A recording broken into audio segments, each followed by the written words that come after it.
चुनाव में अब तक 37 राज्यों के चुनाव के नतीजे घोषित किए जा चुके हैं, जिसमें 24 राज्यों में डोनाल्ड ट्रंप की पार्टी को जीत मिली है, जबकि 13 राज्यों में कमला हैरिस जीती हैं। डोनाल्ड ट्रंप को अब तक 230 इलेक्टोरल वोट मिले हैं, जबकि कमला हैरिस को सिर्फ 205 वोट ही मिले हैं। हालांकि डोनाल्ड ट्रंप को बहुमत के लिए अभी भी 40 वोटों की जरूरत है और कमला हैरिस का जो ग्राफ है वो भी अब आगे बढ़ रहा है, यानी कि वो भी ग्रेजुअली उठ रहा है। इसीलिए इस चुनाव को प्रेडिक्ट कर पाना अभी थोड़ा मुश्किल है, या इन रुझानों को नतीजों में किस तरीके से तब्दील होंगे यह प्रेडिक्ट कर पाना थोड़ा मुश्किल है। लेकिन फिलहाल शुरुआती रुझानों के मुताबिक आप ये कह सकते हैं कि डोनाल्ड ट्रंप ने बढ़त तो बनाई है, लेकिन ये बढ़त वो कितनी देर तक बनाने में कामयाब रह पाते हैं, कितने आंकड़े पर कमला हैरिस को रोक पाते हैं, ये देखना अब दिलचस्प होगा। धीरे धीरे करके अब जो नतीजे हैं वो आने शुरू हो गए हैं। कुल 37 राज्यों के जो नतीजे हैं वो अभी तक सामने आ चुके हैं। 205 पर कमला हैरिस, 230 पर डोनाल्ड ट्रंप जो हैं वो फिलहाल नजर आ रहे हैं। और ये दोनों ही जो चेहरे हैं, रुबिंदर जी आपके पास आ रही हुई, जो दोनों ही चेहरे हैं, मैं सर लौटूंगी आपके पास, आपसे इन दोनों ही चेहरों के बारे में चर्चा करूंगी विस्तार से। लेकिन एक बार आंकड़े अपने दर्शकों को दिखा देते हैं, समझा देते हैं कि कहां पर कौन सी पार्टी जो है वो लीड कर रही है, कहां लाल रंग नजर आ रहा है, कहां पर ब्लू रंग नजर आ रहा है। तो अभी आप ये देख सकते हैं कि 230 यानी कि जो रेड कलर है, जो रिपब्लिकन का कलर है, उसमें 230 पर आपको ट्रंप आगे नजर आ रहे होंगे। जबकि अगर आप बात करेंगे कमला हैरिस की पार्टी की, तो ब्लू रंग आपको यहां पर इस तरीके से नजर आ रहा है। लाल रंग आपको ज्यादा नजर आ रहा होगा, ब्लू कलर आपको कम नजर आ रहा होगा। और जो पर्पल कलर है, पर्पल कलर उन स्टेट्स का कलर है जो कि स्विंग स्टेट्स हैं, यानी वो स्विंग स्टेट्स जो डेमोक्रेट्स को भी मौका देते हैं, रिपब्लिकन को भी मौका देते हैं और उन्हीं के चयन के आधार पर अमेरिका में राष्ट्रपति बनता है। तो अभी अगर मैं राज्य की बात करूं तो देखिए, ओक्लाहोमा में 7 इलेक्टोरल वोट है, यहां पर ट्रंप जो है वो बढ़त बनाए हुए हैं। इंडियाना की अगर आप बात करेंगे, केंटकी की अगर आप बात करेंगे, साउथ कैरोलिना की बात करेंगे, टेक्सास की अगर आप बात करेंगे, West Virginia, Wyoming, North Dakota, South Dakota, Florida, Louisiana, Ohio, इन सब पर फिलहाल बढ़त बनाए हुए हैं डोनाल्ड ट्रंप। जबकि कमला हैरिस किन राज्यों में आगे चल रही हैं वो भी आपको फटाफट से बता देते हैं। मैरीलैंड, न्यू जर्सी या डेलावेयर, न्यूयॉर्क, वर्मोंट, इलिनॉइस, इन तमाम सीटों पर जो कमला हैरिस है वो आगे चल रही हैं। ये ब्लू कलर देखिए इस वक्त आपको नजर आ रहा होगा, ये वो रीजन है जो ब्लू कलर वाला रीजन है, यानी कि ये वाला रीजन वोट करता है पारंपरिक तौर पर। इसका झुकाव जो है वो डेमोक्रेट्स के प्रति रहता है और ये स्टेट्स डेमोक्रेट्स के प्रति झुके रहते हैं। यहाँ ये ब्लू कलर स्टेट्स कहलाती हैं। और यहाँ के जो अभी तक नतीजे सामने आए हैं वो हम आपके सामने रख रहे हैं। उन नतीजों या उन रुझानों के मुताबिक ये जो रीजन है वो अपने नेचर के हिसाब से ही वोट उसने किया है या उसके नेचर के हिसाब से ही नतीजे रहने वाले हैं। अब पर्पल कलर पर आप भी निगाहें बनाए रखिएगा कि पर्पल कलर किसको सबसे ज्यादा आंकड़े देता है, अब पर्पल कलर में कौन जीतता है, क्योंकि पर्पल कलर 7 राज्य जो कि स्विंग स्टेट्स हैं और उन स्विंग स्टेट्स में मिशिगन, पेंसिल्वेनिया, विस्कॉन्सिन, ये तमाम वो राज्य हैं जिन पर निर्भर करता है अमेरिका का ये चुनाव। लेकिन फिलहाल इन दो चेहरों के बारे में रुबिंदर जी मैं आपसे चर्चा करना चाह रही थी। डोनाल्ड ट्रंप पूरी कोशिश की भारतीय वोटर्स को रिझाने की, पूरी कोशिश की हिंदू वोटर्स को रिझाने की, चाहे फिर कनाडा का मसला उठाना हो, बांग्लादेश का मसला उठाना हो। कमला हैरिस स्वाभाविक तौर पर भारतीय उनसे जुड़ते हैं, भारत में उनके लिए प्रार्थना हो रही है। तो भारतीय वोटर इस बार किसके लिए कितना निर्णायक या किसके लिए कितना खुशखबरी देने वाला हो सकता है? Thank you. इसको आप 2-3 तरीके से देख सकते हैं। पहली बात तो लेट्स से ट्रंप ने जो लुभाने की कोशिश करी बांग्लादेश हिंदूज को कमेंट्स को लेकर के, देखिए इलेक्शन में जब उसने ये कमेंट किया बहुत देर हो चुकी थी, सब ने अपने माइंड बना लिए हैं, इंक्लूडिंग इंडियन अमेरिकन भी जो ट्रंप को सपोर्ट करते हैं या हैरिस को भी, राइट। तो ट्रंप ने वो जो 4-5 दिन पहले स्टेटमेंट दी, उसका टारगेट ये नहीं था कि नए मेरे से हिंदू अमेरिकन जुड़े, उसका मेन टारगेट था कि जितने हिंदू अमेरिकन मुझे सपोर्ट करते हैं वो जाकर के वोट डालें। क्योंकि अब तक माइंड मेकअप हो गया है, अब गेम डिपेंड करती है आज के दिन पे कि किसकी पार्टी के कितने वोटर जाकर के वोट डालते हैं। इस आखिरी फेज में दोनों पार्टीज पूरी कोशिश करती हैं सेलिब्रिटीज को लाकर ये वो माहौल करके अपने सपोर्टर्स में ऊर्जा ऐड करने की, क्योंकि इस समय कोई नए वोटर को कन्विंस करना शायद चांस कम है, हो भी सकते हैं कुछ। तो ट्रंप का वो जो बांग्लादेश वाला कमेंट है, मैं उसको उस नजरिए से देखता हूँ, उसने एक तीर से मानो 2 या 3 निशाने चुके। खींचे। एक तो था कि हिंदू अमेरिकन को इनकरेज किया जाए, देखो भी मैं इतना तुम्हारा स्ट्रॉन्ग सपोर्टर हूँ तो वोट करेंगे मेरे लिए, दैट इज वन। दूसरा, उसको वो अपॉर्चुनिटी मिल गई कमला हैरिस को क्रिटिसाइज करने की, कमला हैरिस की फॉरेन पॉलिसी को, राइट। तो एक तीर से दो तीन निशाने उसने साधे थे वहां।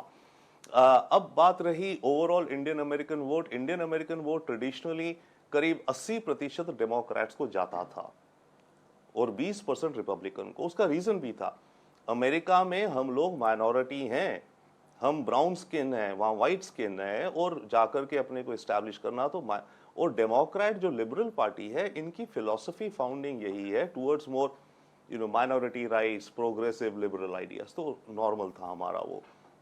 बट करीब 10 साल पहले, स्पेशली स्टार्टिंग विद ट्रम्प जो पहली बार आए, आई थिंक कुछ इंडियन अमेरिकन कम्युनिटी के रिपब्लिकन की तरफ और शिफ्ट होने शुरू हुए और 2020 में और शुरू हुए। तो जो मेरे ख्याल से 80-20 था ट्रेडिशनली 2015 तक, 10-15 तक, अब शायद वो 30-70 या इवन 35-65 हो गया है, रिपब्लिकन्स की तरफ जाता है, यानी कि रिपब्लिकन की तरफ इंडियन अमेरिकन वोटर्स का रुझान बढ़ा है, वन। बट विथ हैरिस की कैंडिडेसी इसका एक दूसरा इंपैक्ट हुआ है। हैरिस की कैंडिडेसी से I think Indian American overall को ठीक है, पॉजिटिव है, but they are voting Democrat के principles at Trump principles. But Harris का आई थिंक इफेक्ट कुछ पड़ा होगा या है definitely on Indian American women, especially maybe older generation, maybe younger generation की जो हैं, जिनको लगता है देखिए हमारी जैसी एक कहाँ से कहाँ पहुंच गई है। तो हैरिस का वो। अब इसका फ्लिप साइड विमेन का, क्योंकि ट्रम्प को कहा जाता है, ट्रम्प की लैंग्वेज ऐसी रहती है कि विमेन उसे टर्न ऑफ हो जाती हैं काफी, तो सोचा जाता है कि हैरिस को विमेन वोट ज्यादा मिलेगा, उसका प्रयास भी चल रहा था ओवरऑल। बट ट्रम्प ने उसको काउंटर करा है अब की बार, एक फोकस ला करके ऑन यंग मेन। देखिए जो 19-20 साल, 21-22-24 साल के यंग मेन हैं, उनको टारगेट किया है ट्रम्प ने, और वो एक कॉन्स्टिट्यूंसी है जो कि ट्रम्प की तरफ ज्यादा जा सकती है, क्योंकि ट्रम्प अपनी इमेज बनाते हैं बड़ी मैस्कुलिन, माचो, बर्वाडो, राइट। तो आज के जो यंग जनरेशन है, यंग मेन है, शायद उनमें से काफी ऐसे हैं जो कि देख रहे हैं दुनिया में क्या हो रहा है, हम क्यों नहीं कुछ कर सकते, कुछ बोल्ड स्टेप्स लिए जाए। तो ट्रम्प ने वो अपनी बोल्ड लीडरशिप का मैसेज उन यंग मेन की तरफ पहुंचाने का प्रयास किया है। ठीक है, ठीक है। इसका असर अब तो देखिए कितना पड़ा है, थोड़ा और इंतजार हमें करना होगा। धीरे धीरे करके रुझान नतीजों में भी तब्दील हो रहे हैं, और अभी तक का जो रुझान है अभी फिक्स सा थोड़ा नजर आ रहा है। डोनाल्ड ट्रंप की अगर बात करें तो बहुत देर से 230 का ये आंकड़ा उनकी फोटो के साथ चिपका हुआ है, जबकि कमला हैरिस की अगर आप बात करेंगे तो कमला हैरिस का जो ग्राफ है वो धीरे धीरे करके ग्रेजुअली बढ़ रहा है। हालांकि फासला अभी भी है डोनाल्ड ट्रंप और कमला हैरिस के बीच में, लेकिन 209 पर अब कमला हैरिस पहुंच चुकी है। आपको एक बार फिर से याद दिला दूं कि जो जादुई फिगर है, जिसे आप भारतीय भाषा में समझते हैं, जिस जादुई फिगर के लिए तमाम राजनेता मैदान में आपको नजर आते हैं, तमाम राजनीतिक दल आपको मैदान में नजर आते हैं, वो जादुई फिगर या वो मैजिकल फिगर अमेरिका में 270 है, और उस 270 को पाने के लिए कोशिशें जो हैं वो फिलहाल लगातार की जा रही हैं। स्विंग राज्यों पर सबकी नजर बनी हुई है, इंडियन वोटर पर सबकी नजर बनी हुई है। विनीत प्रकाश जी, कौन मुद्दे उछालने में या मुद्दे उठाने में इन चुनावों में कामयाब रहा? कमला हैरिस चूंकि महिला भी हैं, भारतीय मूल से हैं, तो भारतीयता उनसे जुड़ जाती है, एक इमोशन उनसे जुड़ जाता है, कनेक्शन जुड़ जाता है। एक मुद्दा जो अबॉर्शन वाला उनकी तरफ से उठाया जाता है, क्या ये तमाम मुद्दे उनकी तरफ वोट करने के लिए वोटर्स को लुभा पाए, या वोटिंग में शिफ्ट हो पाए, या कन्वर्ट हो पाए? जैसा कि आप देख रहे हैं, टक्कर तो कांटे की है अभी भी, और डोनाल्ड ट्रंप के लिए इमिग्रेशन और अर्थव्यवस्था ये दो प्रमुख मुद्दे थे। और उसी तरह से अगर हम देखें, कमला हैरिस के लिए अबॉर्शन डेफिनेटली एक बहुत ही इम्पॉर्टेंट मुद्दा था, और कहीं ना कहीं वो इस बात को भी लेकर आने की कोशिश कर रहे थे कि उनका पिछले 4 साल की जो बाइडेन एडमिनिस्ट्रेशन है उसका परफॉर्मेंस जो है वो अच्छा था। तो दोनों लोग अपने अपने मुद्दों को लेकर चल रहे थे, और किसका कितना असर पड़ा है ये तो थोड़ी देर में हमें पता चल जाएगा। कुछ एक आध दिन में अगर हम देखें तो फाइनल नतीजे हमारे सामने आ जाएंगे।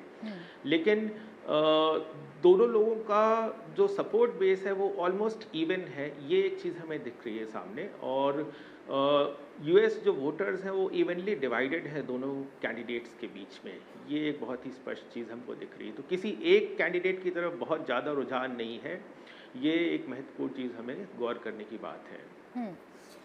देखिए मुद्दे यहाँ पर उठाए गए, लेकिन दोनों ही ये जो लीडर्स हैं, जो चेहरे हैं, ये जानते हैं कि इन्हें अपने स्टेट्स के साथ साथ या रेड और ब्लू रीजन के साथ साथ इन्हें पर्पल रीजन में अपने कलर को बढ़ाना है, अपने कलर का इम्पैक्ट छोड़ना है, और इसीलिए उनका जो कैंपेन है वो इसी तरीके से रहा। प्रिया टंडन जी, अगर मैं गलत नहीं हूँ तो अपना आखिरी जो प्रचार था या आखिरी जो चुनावी रैली थी डोनाल्ड ट्रंप ने, वो मिशिगन में की और पेंसिल्वेनिया पर फोकस रही पूरी तरीके से कमला हैरिस। जी बिल्कुल। और जैसे कि आप बता रही हैं कि मुद्दे क्या थे, तो मेन मुद्दे ये था, ट्रम्प को इकोनॉमी को लेके था, और ये जो दूसरे देशों से कूद फांद के लोग आ रहे हैं उनको लेके था। जबकि कमला हैरिस का ये था कि हम सबको एक साथ ले रहे हैं, हम जो इमिग्रेंट्स आ रहे हैं उनको हम कंप्लीट फैसिलिटी देंगे, सिटीजनशिप देंगे, और ग्लोबली हमारा आउटरीच ज़्यादा अच्छा रहेगा। तो ये मुद्दे उनके फ़र्क थे असल में। और उस हिसाब, और अबॉर्शन तो था ही कमला जी का लेके। तो ये मुद्दे have played an important role in deciding who wants to vote for whom। और जो दुनिया में जिस तरीके की अस्थिरता आई, जो युद्ध देखने को मिला, दो दो बार हमें युद्ध देखने को मिला, क्या इन मुद्दों को भी भुनाने में ट्रंप कामयाब रहे इन चुनावों में? जी बिल्कुल कामयाब रहे, क्योंकि ये जो वॉर्स हो रही हैं यूरोप में और इसराइल में, इस चीज़ को लेके बार बार ट्रम्प कह रहे हैं कि हमको विड्रॉ करना चाहिए, and we do not have to participate in all the wars which are happening globally. तो ये मुद्दा बहुत ज़्यादा रेजोनेट किया यहाँ की पब्लिक के साथ कि, और ट्रम्प बार बार ये कह रहे थे हम जॉब्स को वापस लेके आएंगे, हम वो बेसिकली कह रहे हैं हम इनवर्ड लुक देखेंगे, हम अमेरिका को ग्रेट बनाएंगे, हमको दुनिया में क्या हो रहा है इसमें हमें इतना ज़्यादा ध्यान देने की ज़रूरत नहीं है। ये मुद्दा भी बहुत लोगों को समझ में आया, क्योंकि इकोनॉमी वाकई फ़र्क पड़ा है। तो ये था कि अपने देश में अपने लोगों को लाना और ये काम करना, ये यहाँ की पब्लिक के लिए बहुत समझ में आया। ठीक है। अब पूर्णिमा जी, चुनावों से पहले तो हर नेता दावा करता भी है, और दावे हमने इन चुनावों में भी सुने। कमला हैरिस के बयान भी हमने सुने, डोनाल्ड ट्रंप के बयान भी हमने सुने, लेकिन जैसा उम्मीद डोनाल्ड ट्रंप को थी कि भाई एक तरफा चुनाव ये होने जा रहा है, बढ़त बनाए हुए हैं, एग्रेसिवली उन्होंने कैंपेन किया, शुरुआती रुझान में तो कम से कम ये लग रहा है कि कमला हैरिस बेशक बाद में जुड़ी इस पूरे चुनाव में, बेशक उनका चेहरा एकाएक इस चुनाव में जुड़ा, लेकिन उन्होंने अच्छी पकड़ भी बनाई और ठीक ठाक टक्कर भी दे रही हैं। अभी 210 सीटों पर आगे चल रही हैं।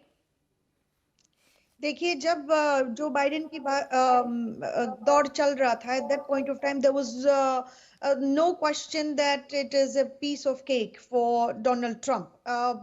जो बाइडेन को पता भी नहीं चलता कि कहाँ पे है at any given point of time. He was so lost, he was a puppet, he didn't even know what was going on. He is obviously, have you seen him? आप देखे हो कहाँ है? और पिछले 100 दिन से जो कैंपेन चल रही है, जो बाइडेन है कहाँ पे?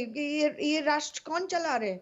You know, the point I'm trying to make over here, Joe Biden is a pawn, and it's a figurehead at this moment. And it's actually travesty for this country. You know, we are the most powerful country in the world, और हमारे जो figure head बैठा हुआ है वो उसको पता भी नहीं है कहाँ पे है, क्या करने वाले हैं। And it's a sad story for this country. अब उसको एक डाल के एग्जीक्यूट करके उनको साइडलाइन करके कमला हैरिस को एक फिगर हेड बनाया गया है, और विद इन 100 days उनका सारा machinery was set, whether it's a communication, media,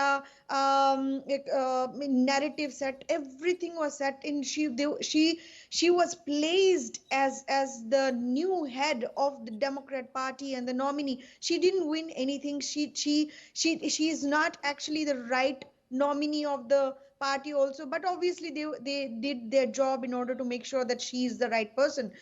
उनको डेमोक्रेट पार्टी की जो वोटर्स है, जनरल नॉर्मल वोटर्स है, उनके दिमाग में ये बिठाया गया है कि Kamala Harris is the right person, and she comes over here. पहले तो चिल्ला रहे थे कि बिल्ड बैक बेटर बोल के, riding with Biden.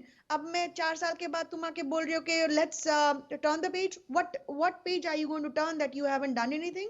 So these rubbish they have देखिए actually जो बातें pushed. आप उठा रही हैं ना पूर्णिमा जी, वो बातें डेमोक्रेटिक भी जानते थे और इसीलिए कमला हैरिस को आखिरी वक्त पर आगे कर दिया गया। और कमला हैरिस को बेशक आप कहें कि वो सुटेबल कैंडिडेट नहीं थी या उनको एकदम क्यों आगे कर दिया गया, 4 साल का लेखा जोखा तो जो बाइडेन को देना था, लेकिन उनके आने से विनीत जी जिस तरफ इशारा पूर्णिमा जी कर रही हैं वो तो साफ नजर आ रहा है, लेकिन ये तो सच है ना कि उनके आने से जो एक बिल्कुल केक वॉक वाली ये चुनाव नजर आ रहा था उसमें एक दिलचस्पी पैदा हुई। और दिलचस्पी ऐसी कि अब मुकाबला हमें एकदम नेक टू नेक कांटे की टक्कर वाला नजर आ रहा है। बिल्कुल सही कह रहे हैं आप। जब बाइडेन कैंडिडेट थे तो उस समय उनकी लीड डोनाल्ड ट्रंप की ज़्यादा थी और कमला हैरिस के आने के बाद एकदम से डेमोक्रेटिक पार्टी के वोटर्स और सपोर्टर्स में एंथुजियाज़म आया, जो कि उनके नंबर्स में दिख रहा था उस समय। और बाद के कुछ दिनों में लास्ट 2 वीक्स में डोनाल्ड ट्रंप ने काफ़ी जो ग्राउंड और गैप था उसको कवर किया, ख़ास तौर से जिन्हें हम पेंसिल्वेनिया, मिशिगन, विस्कॉन्सिन, जिन्हें हम स्विंग स्टेट्स बोलते हैं, इन स्टेट्स में। और आज की जो सिचुएशन है उसमें कांटे की टक्कर है इन स्विंग स्टेट्स में और यही 7 स्विंग स्टेट्स डिसाइड करेंगे कि कौन प्रेसिडेंट बनेगा। तो ये चीज़ तो हम डेफिनेटली बोल सकते हैं कि हैरिस ने अच्छी टक्कर दी, कंसिडरिंग कि उनके पास कितना कम समय था कैंपेनिंग के लिए। और वो डिबेट का मुद्दा है कि हैरिस बिना पार्टी नॉमिनेशन की जो प्रक्रिया होती है उसके बिना उनको कैंडिडेट बना दिया गया। तो ऐसा पहले भी हो चुका है, लेकिन डेफिनेटली रिपब्लिकन पार्टी के लिए एक ये मुद्दा था शुरू से ही कि हैरिस इलेजिटिमेट कैंडिडेट हैं और बाइडेन को हटाकर एक कू की तरीके से उनको हटाकर हैरिस ने कैंडिडेसी पर कब्जा किया।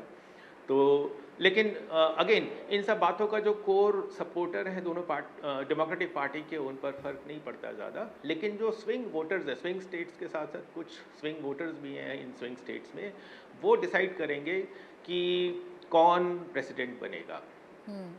स्विंग स्टेट्स की जब बात करें तो Michigan, Pennsylvania, Wisconsin, Nevada, Arizona, Georgia, north Carolina, ये वो स्विंग स्टेट्स हैं जिन पर ये पूरा का पूरा चुनाव पूरी तरीके से निर्भर करता है। और ऐसे में अगर मिशिगन की बात करूं जहां 15 इलेक्टोरल वोट हैं प्रिया जी, तो ये मिशिगन इस बार इसलिए भी अहम है क्योंकि यहाँ पर जो आबादी है वो अरब स्टेट्स वाली आबादी है। गाजा में जो कुछ हुआ या जिस तरीके से रुख अमेरिका कर रहा, जिस तरीके से युद्ध छिड़ा, उस पर दुनिया का रुख जो रहा, वो नाराजगी क्या इन वोटर्स में झलकेगी और इसका नुकसान, हालांकि अब तो थोड़ी देर बाद नतीजे आएंगे, विस्तार से चर्चा कर लेंगे, लेकिन क्या इसका नुकसान कोई डेंट लगा डेमोक्रेट्स पर?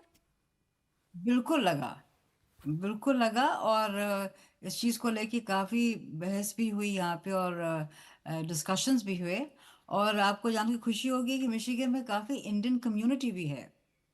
तो उनका अब की बार इस इलेक्शंस में हालांकि बहुत ज़्यादा मैं नहीं कहूँगी असर पड़ेगा, लेकिन असर पड़ा।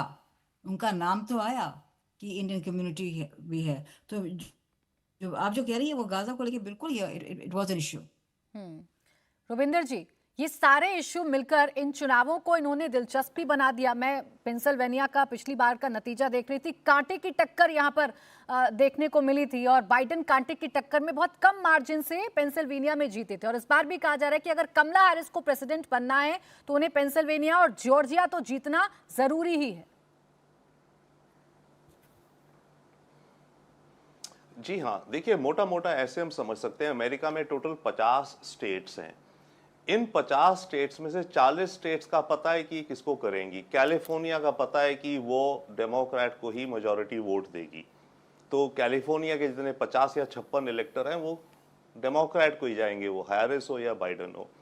सिमिलरली टेक्सास है, वो रिपब्लिकन ही रहेगी, तो जो भी रिपब्लिकन हो उसको जाएगा। तो करीब 40 स्टेट्स तो इधर हो गई। अब बची करीब 10। इन 10 में से करीब 7 हैं जो हम स्विंग स्टेट्स कहला रही हैं इस समय की। ये छोटी स्टेट्स हैं, आबादी है करीब 20 लाख से 1 करोड़ सवा करोड़ की इन सारी स्टेट्स की जी। और इन सारी स्टेट्स का हिस्ट्री ये रही है कि इलेक्शन इधर या उधर मात्र 11,000 20,000 वोटों से जाता है। तो जैसा भी पूर्णिमा जी बता रही हैं कि मिशिगन में इंडियंस है, तो कुछ जगह इंडियंस का भी इंपैक्ट पड़ेगा जी। तो इन 7 स्टेट्स का ये खेल है कि इधर गई तो इनको, उधर गई तो उनको। बिल्कुल, और इन 7 ये स्टेट्स में basic, अभी तक तो जो इसीलिए जानकारी अगर आ रही है अभी आ रहा रविंदर है जी, कि वो 200 ट्रंप के लिहाज से अच्छी आ रही है, क्योंकि 7 में से 5 या 6 पर बढ़त ट्रंप जो है वो बनाए हुए हैं। अब ये नतीजों में कितना कन्वर्ट होगा, ये देखने वाली बात है।